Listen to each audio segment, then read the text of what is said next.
and welcome to the Zone 7 Water Agency's Untreated Water User Workshop. As you know, this workshop's been in the works for a while, but delayed like everything else due to COVID.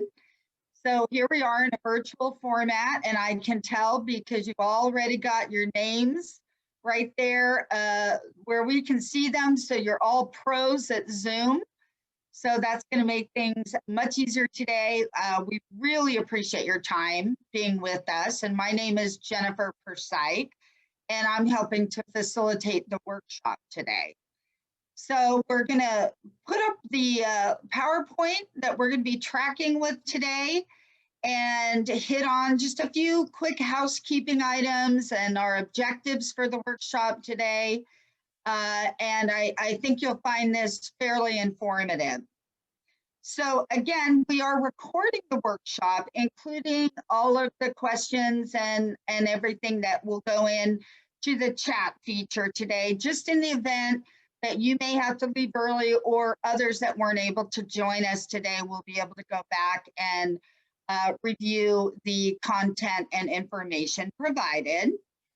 So you've all got your names and your organizations there for us, and that's very helpful. We want to let you know that during the presentations, the mute feature will be activated, but we will be opening up later during the question and answer. And as we move through the presentations or at any time you think of a question, go ahead and put it in the chat.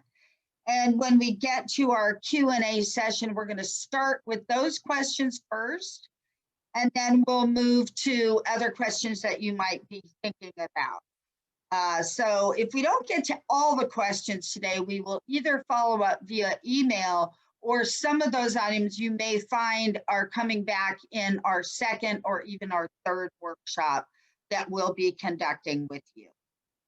So moving on to just a few more items here. Next slide. Just a reminder that the role of the Zone 7 Water Agency is water quality, water reliability, and flood protection. And today, as we move through the workshop, we like to use the relate, which is our next slide, little reminder. Actually, you can go one more. That just kind of helps us to keep the meeting and our time together constructive and keep us on track. And this is simply, we like to call it relate, respect. We encourage input. A little levity, if you've got any, is always good. We will be in active listening mode here.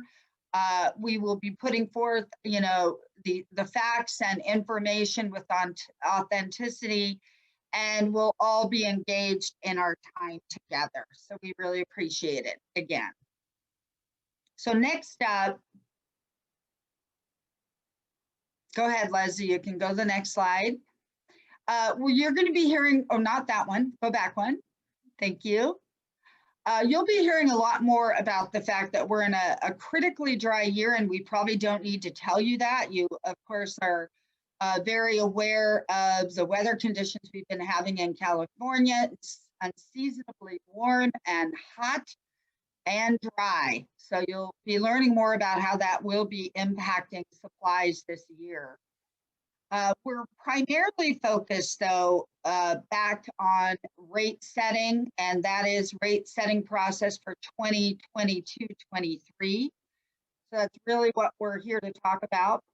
And we want to remind everyone again that really Zone 7's priorities and its mission is committed to reliable water delivery while balancing that reliability with cost and listening to your insights and feedback, which is really why we're here today.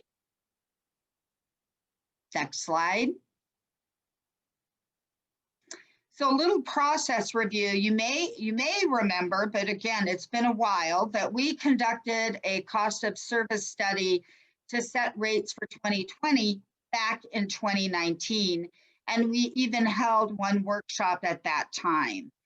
Of course, COVID hit, and we reported out to you all last fall that the Zone 7 board had unanimously voted to maintain its 2020 rates throughout 2021.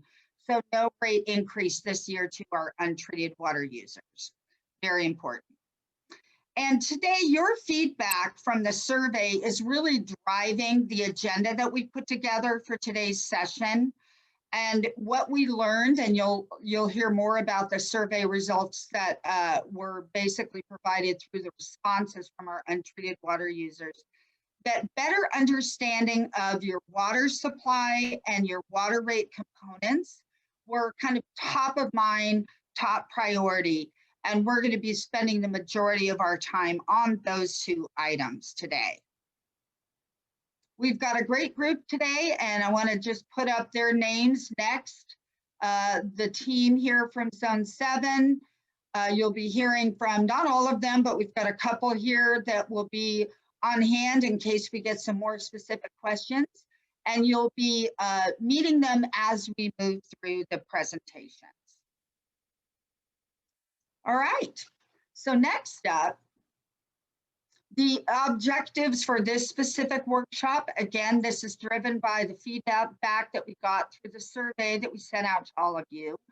Number one is engaging with you. Again, we're here virtually, but we're really happy to be with you and have this time together. We're going to talk through the survey feedback that you all provided, and then we're going to really shift to providing information to help you better understand your water supply. And then move to your very important, what are the components that go into rate setting for our untreated water users? We'll hit on that.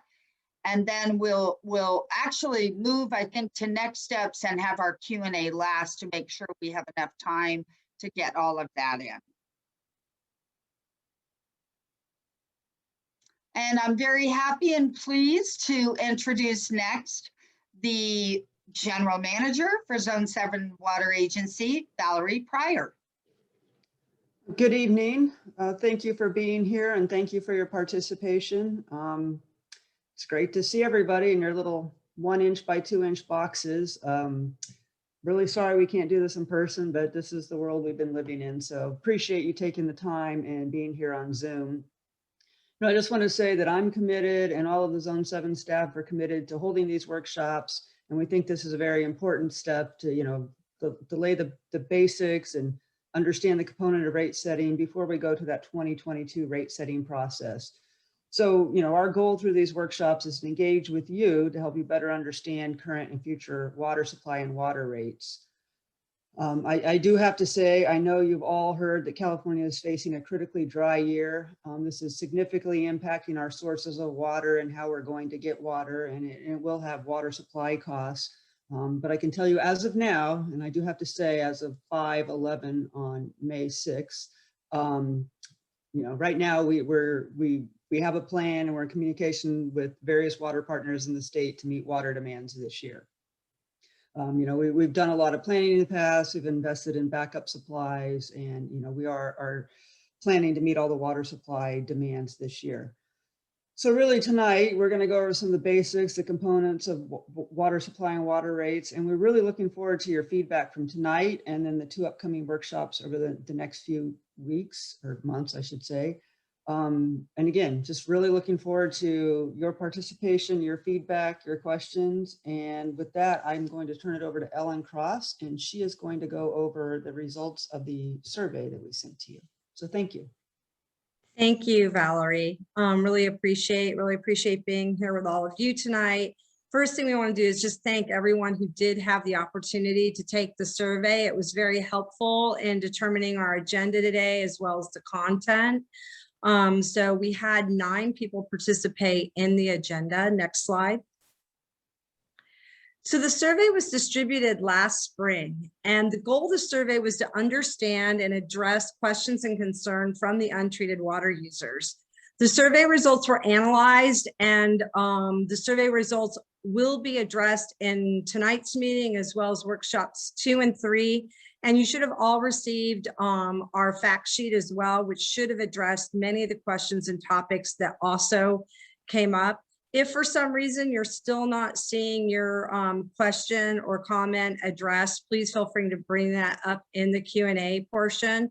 We're very committed to hearing from all of you tonight and throughout this process. Next slide. So the purpose of the survey was to provide a better understanding of Zone 7 from the water supply source aspect, from the rate setting process and components, as well as administrative and overhead costs. Next slide. So where we got 100% agreement was everyone really enjoys getting a lot of the information via email. We did have one participant prefer regular mail.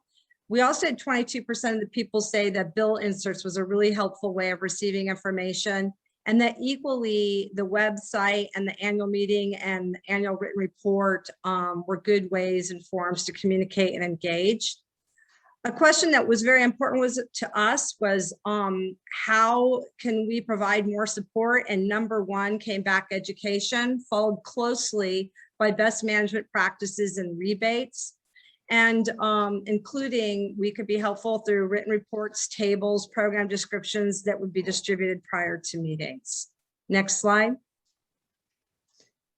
So we asked 2 questions regarding water supply reliability. One question was, how important is water supply reliability? And the other question was, what is a willingness to pay for increased reliability? And 89% of the respondents said very to somewhat important reliability was to them, and 11% were neutral. On the other hand, when we looked at the willingness to pay for increased reliability, more likely was only 11% of the respondents willing to pay for increased reliability, while 45% remained neutral, and less or not likely willing to pay was about 44%. Next slide. So we asked a question about future rate setting schedule. We asked whether you'd prefer single year rate setting, multi-year rate setting, or you weren't sure. While 45% of the folks said that they preferred single year rate setting, we're still not predetermined on what this is. Number one, because of the number of people that responded to the survey, but as well, we still had 22% undecided, while 33% wanted multi-year rate setting. So this is something that's not clear. And in the next several workshops, we're going to get to determine and discuss what your preferences are for setting the rate schedule.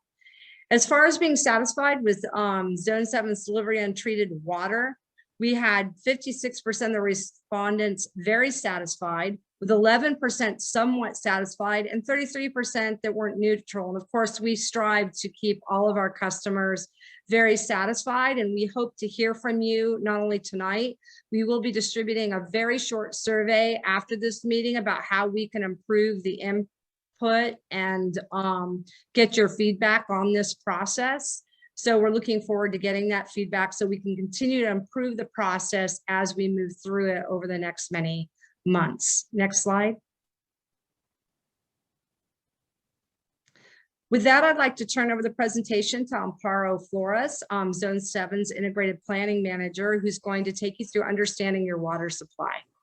Thank you. Thank you.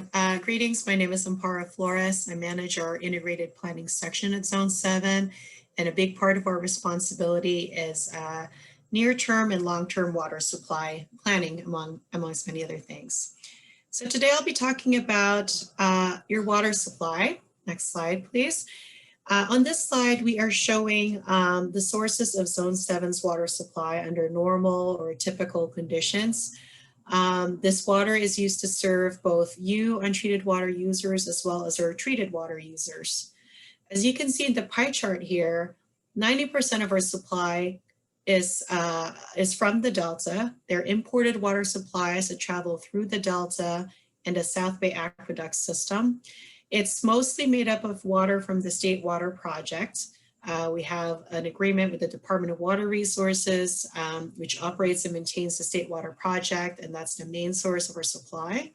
We also purchase water from other entities, and that water is also imported through the Delta and the South Bay Aqueduct.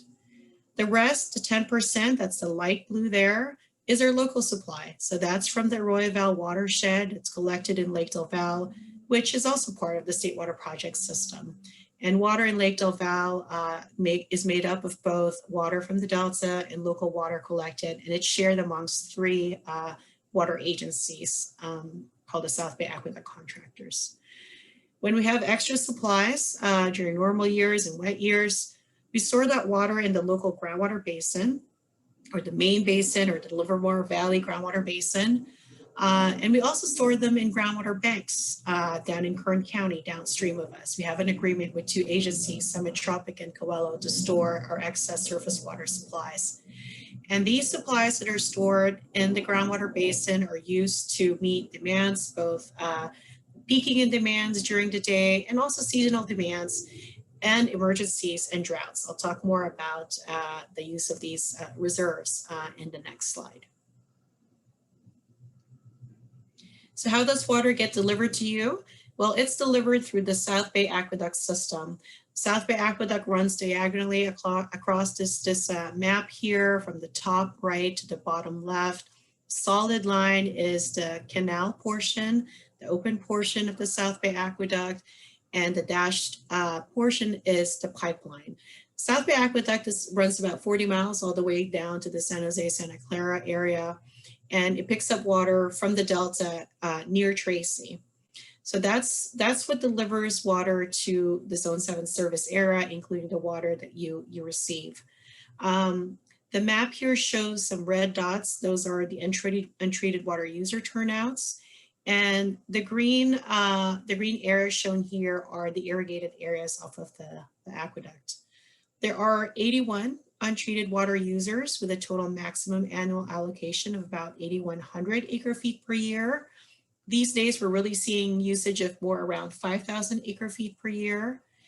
And Zone 7 only directly delivers water to 7 turnout water users that take the water from those red dots on the map there. The remaining 74, the end users, receive their deliveries through the turnout water users. Next slide, please. So now I'm going to talk about 2021. You've already heard a lot about the drought that we are experiencing this year. Unfortunately, it's a critically dry year, following on the heels of 2020, which was also a dry year. So the hydrologic trend in the last couple of years really has not been good for the water supply world. In late March, the State Water Project allocation was reduced from 10% to 5% for this year. What does that mean? So when we talk about allocation or Table A allocation, you may have heard about, that's really referring to what percent of our contractual maximum amount we expect to receive from the Department of Water Resources. Our maximum amount is about 80,000 acre feet. And this year they're saying, okay, you'll get 5% of that. That's 4,000 acre feet. In mid-April, the federal government recognized the drought conditions in California, and Governor Newsom has also proclaimed limited drought emergencies in parts of the state. The pie chart to your right there shows where supplies will be coming from. This will be used to meet about 60,000 acre feet of demand, both from untreated water users and treated water users. Again, your share is about 5,000 acre feet of the demand. The slices that are pulled out there on the left side of the pie are the new water coming in this year. So these are sort of the paychecks coming in.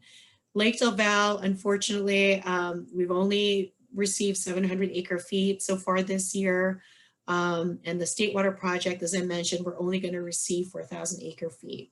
So really the new water that's coming in this year, that's only going to serve about 8% of our demands. The rest of this is going to come from those groundwater banks that I talked about down in Kern County. That's the dark blue. That's actually going to serve about 30%, about a third of our demands this year. We're going to pump the groundwater basin pretty hard this year. Maybe not quite 16,600 acre feet. That's the orange slice, but maybe closer to 13,000 acre feet. Still pretty high, historically speaking. So that would represent, again, another third of our supply. And unfortunately, we were not able to carry over water from Lake Del Valle from last year. We typically like to do that, but there was just so little water from last year.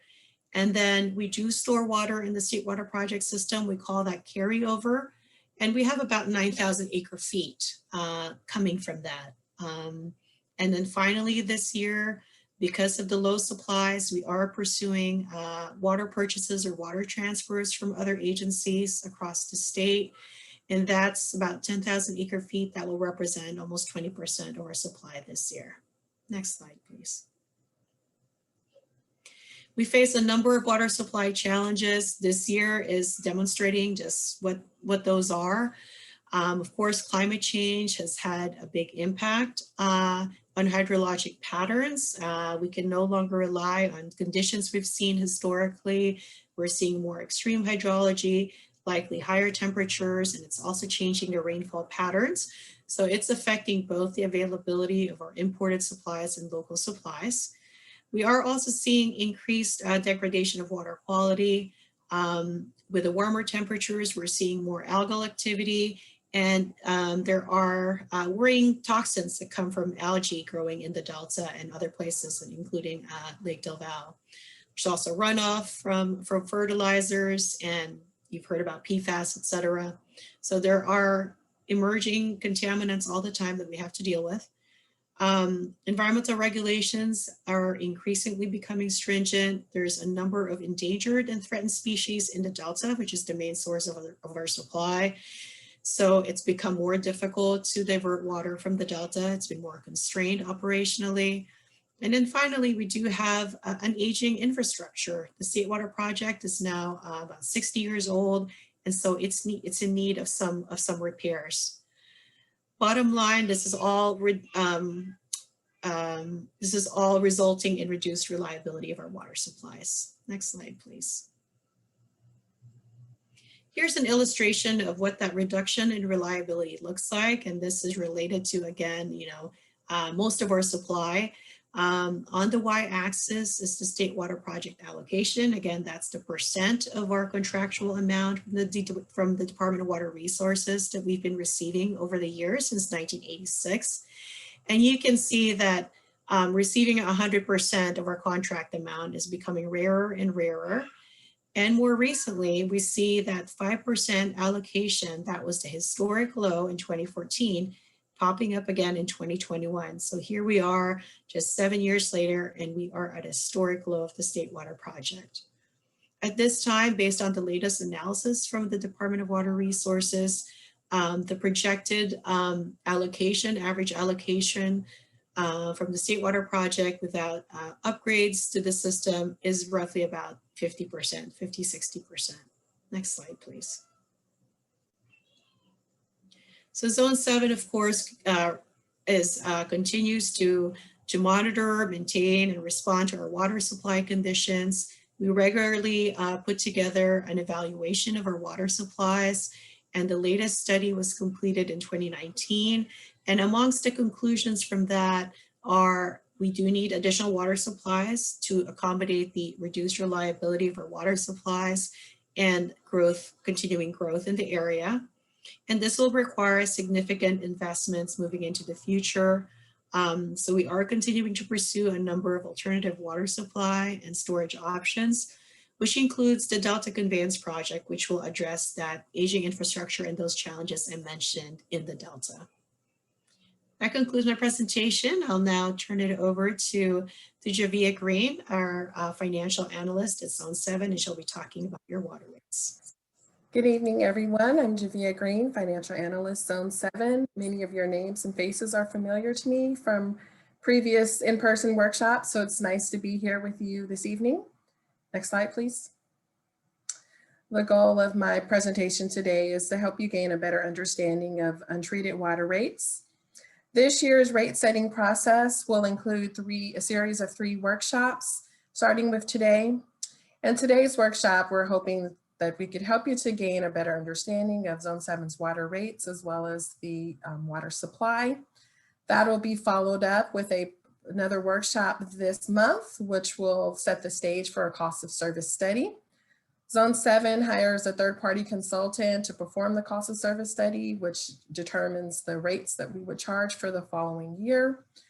We will work on that this summer. We'll have a meeting with this group again, another workshop to discuss those findings.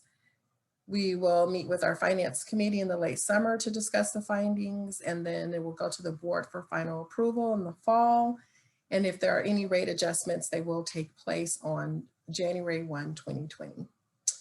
The cost of service study that was developed in 2019 that set the 2020 rates is available on our website, and Lizzie Foss, our other analyst, will be providing some links to this report at the conclusion of our meeting.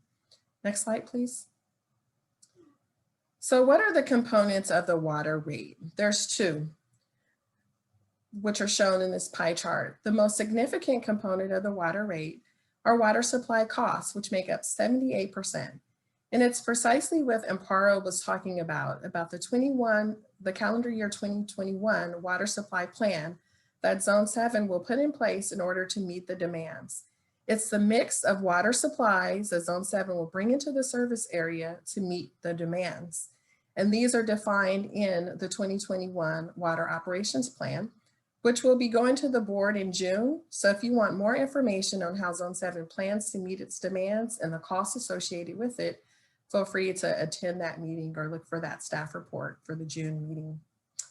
Now, water supply costs, our most significant supply of water is the State Water Project. And that is a source of supply for untreated water customers.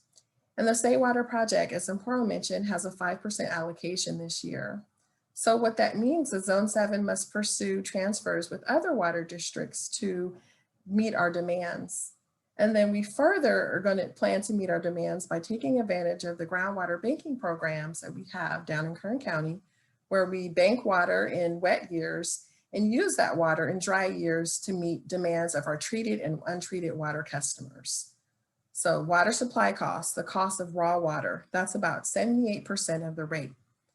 Now, managing this diverse water supply portfolio requires people, human capital, and that is 22% of the water supply of the untreated water rate.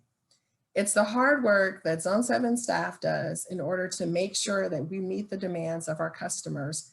It's writing staff reports, it's negotiating contracts, it's talking to our Water Resources Committee, it's doing all the planning that's associated with ensuring that there's water available to our customers. So those are the two components of the untreated water rate. In the future, there may be additional components, and one is a rate reconciliation process. The untreated water rate program does not maintain financial reserves, which can be used to absorb the cost of the fluctuating costs of water due to changing State Water Project costs. So an example is this year we have a 5% allocation. The cost of water supply are going to be more than anticipated. And so having a rate reconciliation process in place ensures that Zone 7 fully recovers the cost of untreated water service and makes sure that there is no under collecting or over collecting of rates. Overhead cost component. This is an additional component that was recommended in the 2019 cost of service study, essentially to ensure that Zone 7 is fully recovering the cost of providing service. But incorporating this was deferred to allow for further discussions with stakeholders, which we are the purpose of this year's process. So I'll talk a little bit about overhead in the next slide. Next slide, please. So overhead, what is overhead? Well, it's the cost of doing business. It's the backbone of Zone 7. Overhead includes governance. So Zone 7 is governed by a 7-member board of directors, which is elected by the community to provide strategic guidance, direction, and policy direction to Zone 7 staff to carry out programs and finances. And then there's staff. There's Zone 7 staff that are here to carry out the mission. And that includes people working in finance, people working in administration, and those working in human resources. And all of those folks work somewhere. They work at the headquarters building. So overhead also includes general office expenses such as utilities, building maintenance. Now in the 2019 study, the calculated untreated water overhead cost component was about $21 per acre foot. but that was deferred so that we could have further discussions about it and impacts to untreated water rate. Next slide, please. Now, what are some of the components that may impact future water rates? Well, a picture is worth 1,000 words. This here is a picture of Lake Oroville, which is a state water project facility and a source of water supply for Zone 7. Shown on the left is the lake in 2017 during a wet year. And that year, Zone 7 received an 85% state water project allocation. That means that we received most of the water that we contract with from the state water project to meet our untreated and treated water demands. Now, conversely, look at March 2021. The lake levels are very low, and that is why there's a 5% allocation this year. So drought and critically dry conditions can have an impact on untreated water rates, because when we have a low water supply, that drives a low water allocation that drives up the cost of our water supply portfolio. There's an increasing water supply cost for the state water project, for projects that are needed to maintain reliability, such as the Delta Conveyance project.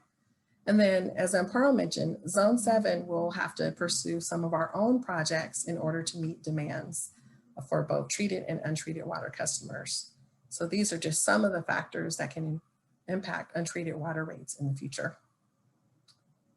And that concludes my portion of the presentation. Next slide.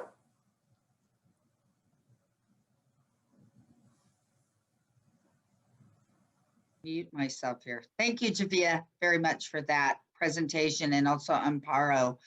So just to hit the next steps after this workshop, and then we're going to shift to the Q&A.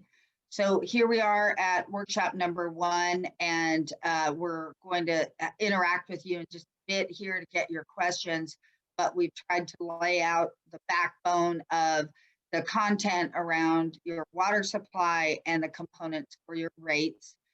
In workshop number 2, we'll be back on the 26th of this month, and we'll really dig in a little deeper to the cost of service study process. We'll talk about that rate schedule. What are the pros and cons, benefits of a single rate schedule versus a multi? So we'll look at that. We'll also talk about rate reconciliation. The cost of service study will be conducted over the summer months, and then we will come back for our final workshop with you following that process to review and walk through the findings of the study with you. And then in the fall, the Zone 7 Water Agency Board will adopt the rates for 2022 for untreated water users. So that's where we'll be after this conclusion of this workshop today.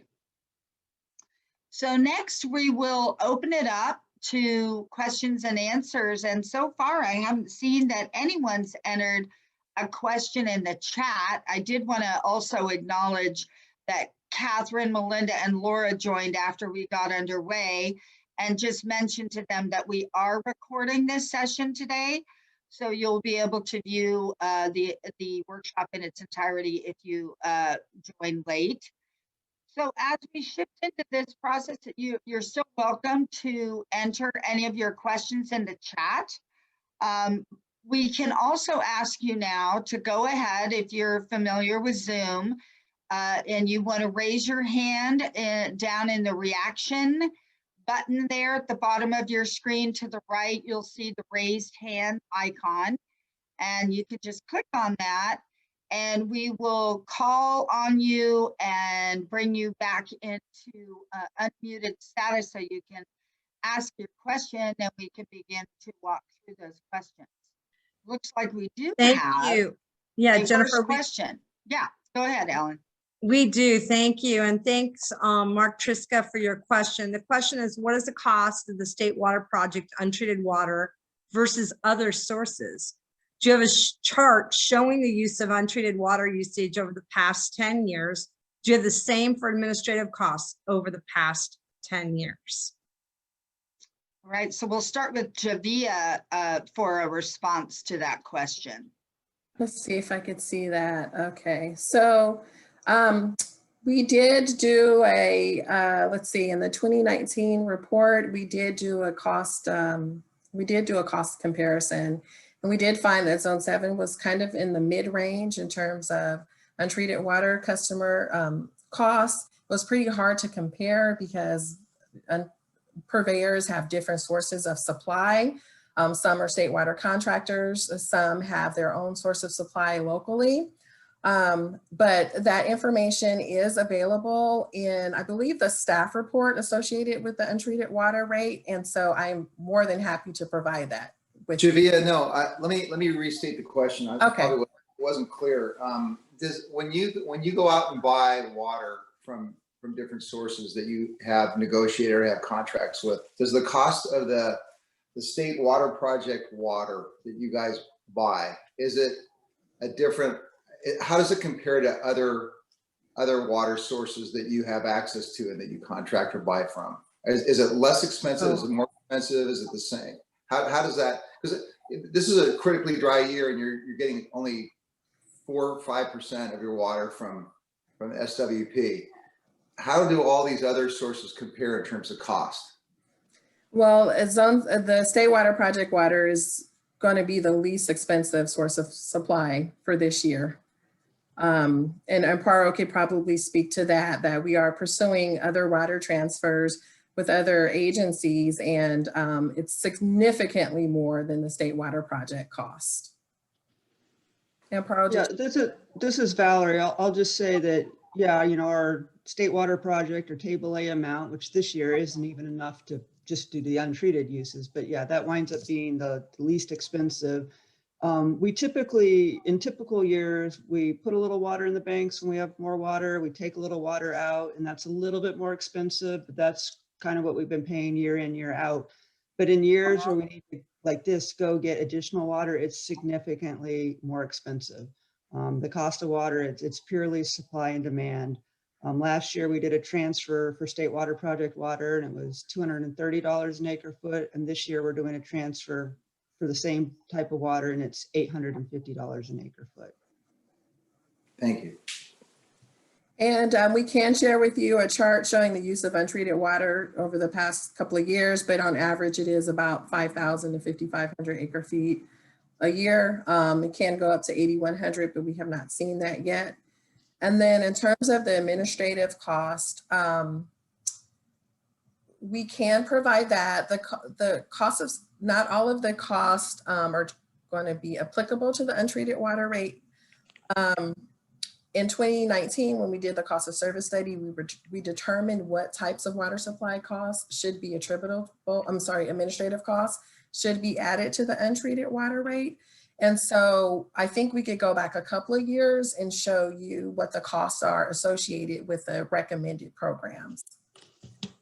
So yeah, maybe not 10 years of history, but a couple of years we could. Yeah, it'd be good to see what that trend has been for untreated water. And I was just asking about the amount of untreated water consumed, given that as you drive around Livermore Valley, you note that there's been a lot of vineyards that have been pulled. So it just in the past couple of years. So just wondered how that might affect water usage as well. So it'd be interesting to know what the trend is in the amount of water used. Yes, we could definitely provide that information. Thank you. Thank you, Mark. Any other questions? Please feel free to raise your hand or put it in the chat room.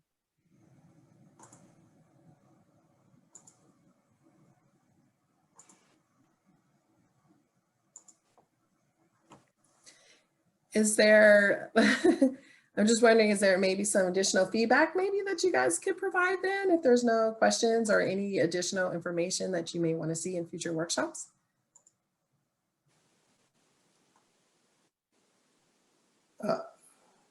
I personally would like to, we do this, we had this conversation was it a year ago when you guys fixed the rates? Was it a year? I can't remember. It was a year or 2 years ago.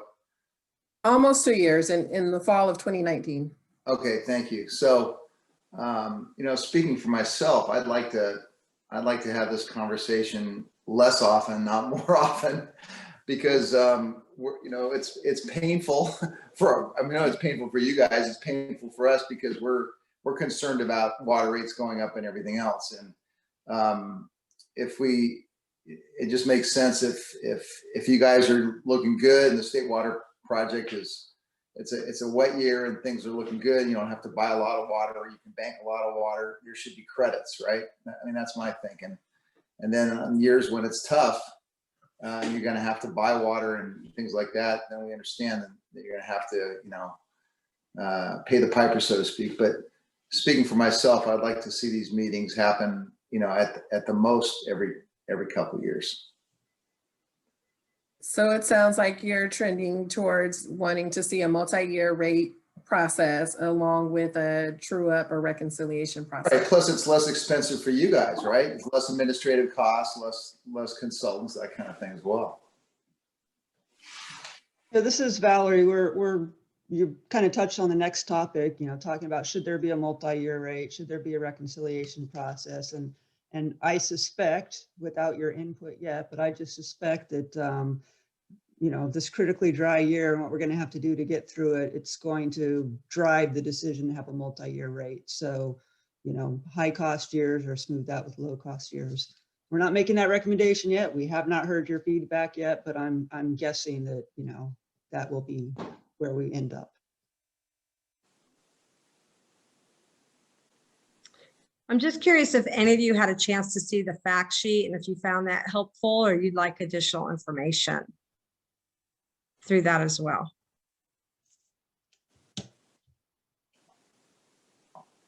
I'm not even sure I got the fact sheet. I'd love to see it.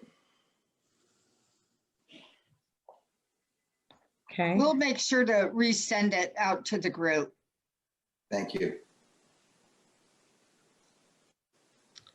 Thank you. Melinda has a question. Why didn't Zone 7 take more water from storage rather than purchase expensive water this year? Javia. This is Valerie. Amparo and I can answer that. We're taking as much water from storage as we can under our contract. So Amparo can give you more details on that, but we have a maximum amount we can extract, and I think we're planning to max that out. Amparo, do you want to add to that? Yeah, that's correct. So there are conveyance limitations. There's only so much water we can take from our banks. And as I showed on that slide back there, that's already about 30% of our supply coming from the Kern County groundwater banks. And then we're pumping the groundwater basin pretty hard. So those are, and we're also using up all of our stored state water project surface water. So we're largely maxing out our storage. There is water in the groundwater basin, but we're already pumping at higher levels than we've ever done in history.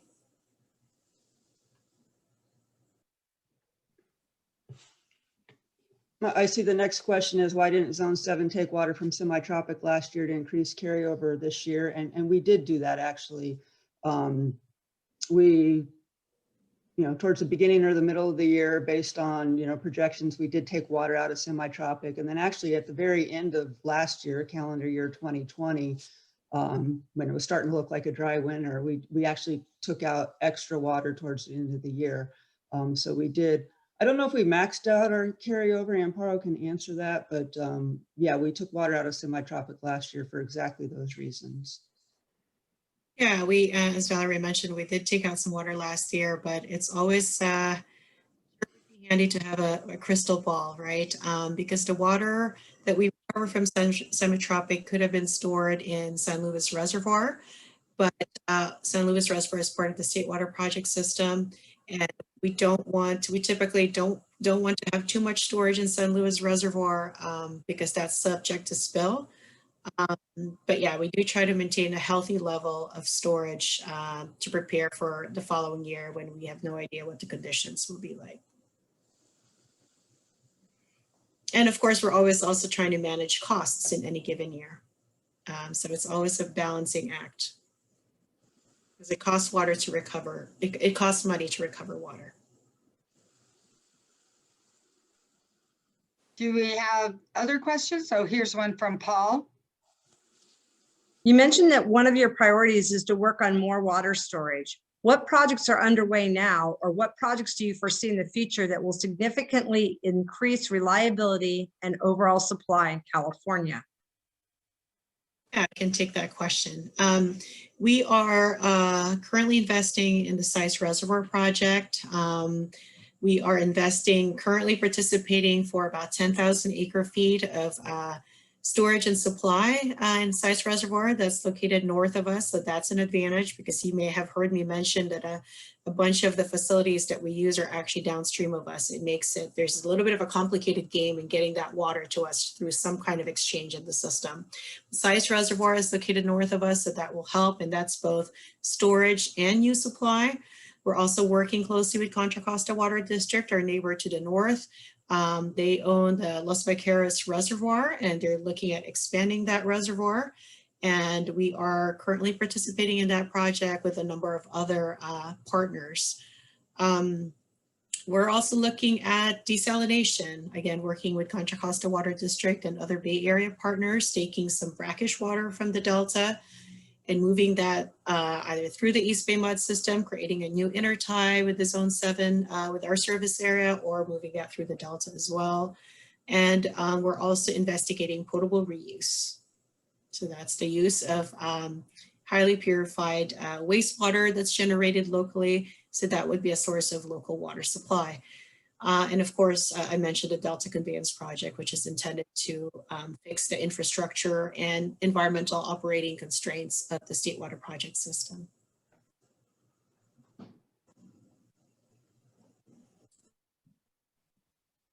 Any other questions?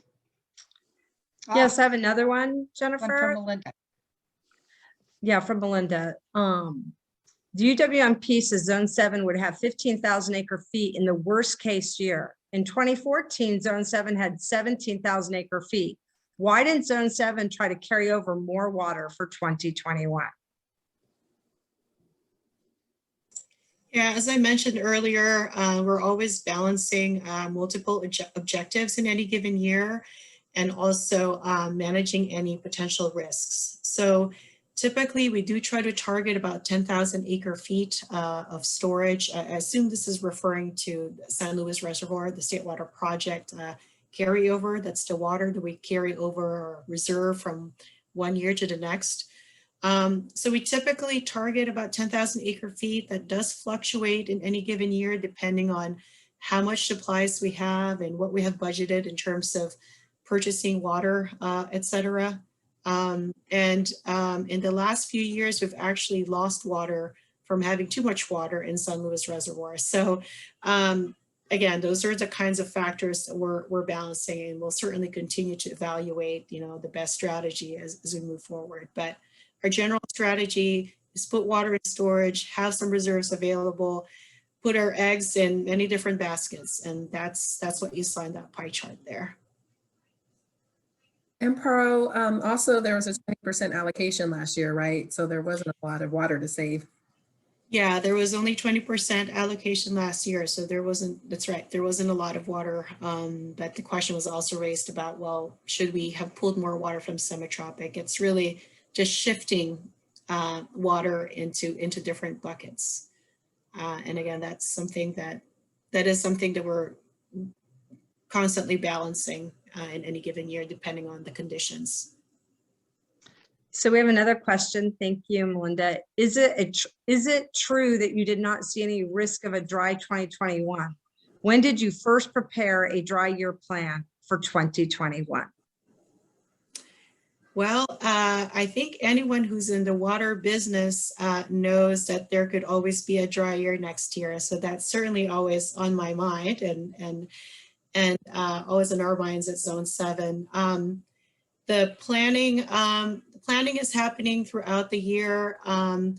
It's around the fall time when we start to submit our delivery requests to the State Water Project. So there's a lot happening in the background in terms of starting to pencil out what the conditions could look like and what our storage would look like. I guess we're always, for instance, this year we're already planning for a dry 2022. So I don't know exactly when we started in 2021, but I can tell you that we start looking at our operations plan for the following year in the early fall. And of course, we're also preparing, we already have a water shortage contingency plan in place. We're in the process of updating that. Actually, on May 19th, we'll have a public hearing on that. You can hear more about our water shortage contingency plan and our urban water management plan. And you'll see there what our plans are for the next 5 years, for the next 25 years.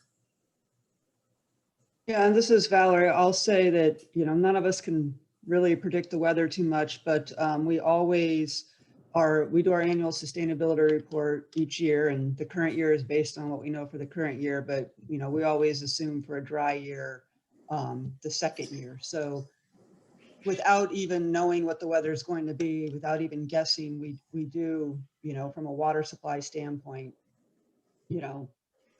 say, can we get through the next year with a very low allocation? And that's why we have the multiple sources of water and stored water. We have access to them. It's just the timing of them and wet years and dry years. That's the part that's hard to predict. Right. Yeah, thank you for that reminder. That's right. Every April, we prepare an annual sustainability report, and it presents a year outlook. And we assume a critically dry year for the following year, and you can see how, and we show you how that could potentially play out. Thank you. We still have a few more minutes for questions.